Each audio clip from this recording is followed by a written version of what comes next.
What's going on, guys? So it is cold today. Cold all across the United States. Now, in Alabama this morning on the way to work, it was 3 degrees outside. Felt like -12. That does not happen here. For us, usually it gets to about 20s, maybe into the teens every once in a while. But single digits in Alabama, especially where I live, no, that doesn't happen. This is bone-chilling cold. And I can't imagine the places that's -30, -40 degrees. Even the places that just feel like -30, -40 degrees. Oh my goodness, that is sad. But we have a chance of it being a white Christmas because of this. If all the stars align just perfectly, we're going to get a white Christmas. And that is awesome.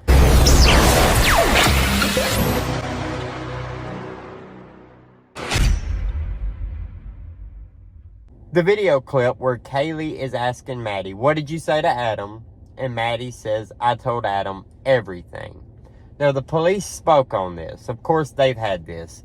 Kaylee's dad, Steve, came out and said that they've had this the whole time. He thought it was a wholesome moment between two girls talking about what they told their bartender. Now, that's all well and good, but that's not what I get from that. What I get from that is maybe, possibly, Maddie told Adam something that ended up leading to their death. Now, we don't know that for sure, but it could have been. And it could have nothing to do with it. I mean, the chances that that is what was caught on that overhead camera while they're walking by, what that camera picked up was that one little bit of information. And that could, as police have said, that could be everything. That one little piece to the puzzle that was missing gets plugged in. Now, the police have spoken on this, and they said something that really caught my attention. When it came to Jack Showalter, Jack Decor, Enon Harsh, anybody else, they said, we've spoken to them, they're not a person of interest at the time. Or they've been cleared at this time. With Adam, they didn't say that. They said they know who he is, and he is cooperating with police. Now, what does that mean? He has to be telling them what information it was, right? What was told to Adam, the everything in that conversation. Now, depending on what that information was about, might be something important, might be something connecting to everything else and possibly related to the murders, but maybe not. But the fact that they didn't say Adam is cleared, Adam's not a person of interest, or, yeah, we've known about this and we've already, cleared that guy, that's a big deal. The fact that they said they were communicating with him, that he's cooperating with police, leads me to believe that maybe that information does have something to do with things. Now, there's a lot of speculation out there that it could be because Adam and Jack are friends, former roommates even, and that possibly Maddie told Adam something about Kaylee or something about something that happened between Jack and Kaylee, and Adam went back and told Jack, and that was the cause for concern with why they were blowing Jack's phone up between 2 and 3 o'clock in the morning, right? That does make a lot of sense. And it does seem logical that that's how things could go. I mean, you're out a drunken night talking to somebody, some words come out, you tell somebody something, and it causes a little bit of drama, right? And then the girls are blowing Jack up trying to call him, but he's not answering. Maybe what he heard was, he was mad about it. Maybe he was just asleep and never heard his phone ring. Maybe there's more to that story. Maybe a lot of things escalated and happened after that we don't know about. But maybe not. We don't know. So make sure that we stick to that understanding that we don't know and that everybody is innocent until proven guilty. We don't want to put blame on people when we don't know. Things don't look great, though.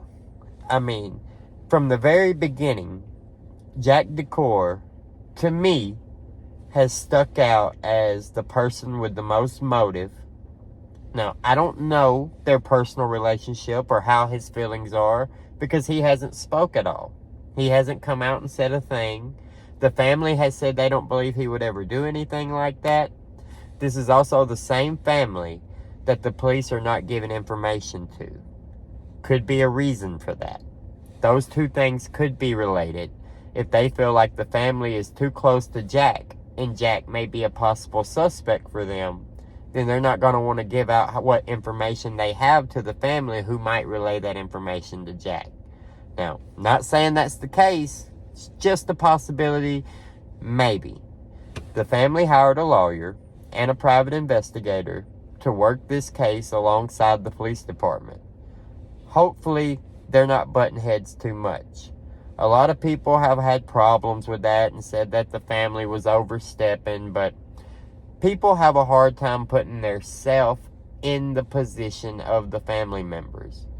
You send your child away to college. They basically finish college. They're getting ready to start their life. They're brutally murdered in that college town. And then when you start asking for answers, all you're getting is, we can't tell you this, we can't tell you that. This information is not public. This information is not public. We can't share that with you. We can't share this with you. It would get frustrating really fast. And especially as time goes on, the more time between when that happened, especially around the holidays, has been wondering what happened, missing their family members, missing their loved ones, and going through these times of the year when it I don't want to say it hurts the most, but it's the most noticeable. I couldn't imagine going through it. I don't want to imagine going through that. And I hope I never have to go through that. It's a very sad situation all around. I believe the police, when I say police, the only ones that I know of, Chief Fry and Captain Lanier, I believe that they are trying their best to do a good job. I believe that they are doing everything they can to get this done. I say that because immediately they called in the Idaho State Police to help. They called in FBI agents. They had 42 FBI agents, and instead of cutting back, now they've added more FBI agents. Now we're up to 60 agents helping with this case. They say that this case is not going cold. Chief Fry says that he is very confident that they will catch the killer. Captain Lanier has said that he is confident they'll catch the killer. Chief Fry also said in an interview the other day that they are confident that the occupants of the white Hyundai knows something related to this case. So that makes me believe that something has told them that the killer either was in the white Hyundai, or the white Hyundai saw somebody come out of the house, was in the right place at the right time, something. There's some reason they would be that confident that that white Hyundai knows something.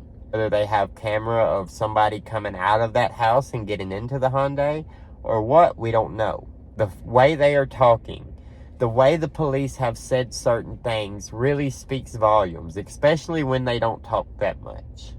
When the police aren't giving us many answers, when they say something like, I'm confident we're going to find the killer. Okay, well, it's been 6 weeks, and it seems like we've gotten nowhere, but we don't know what the cops know. The information that the cops are not releasing to us may be painting a very clear picture of who the killer might be. They may be getting a lot closer than we think they are. Now, I was really hoping that they would catch the person, or at least know who the person was before Christmas. That way the families would have a little bit of closure over the holidays. It's never going to get better for them.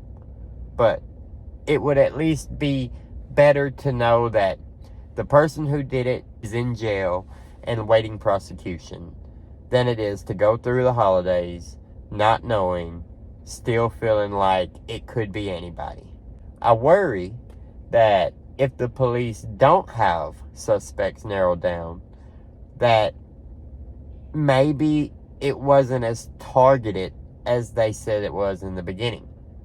If it's a random person, if it's not a person that these girls have talked to, been around, hung out with, if it's just somebody, there's a much less likely chance that that person will be caught. unless they find DNA. Unless they find something that ties that person to the scene, and there's no other reason for that person to have ever been at the scene. What do you guys think? Let me know down in the comments below. Like the video, subscribe to the channel to see more. Have a great day and a Merry Christmas, and we'll see you next time.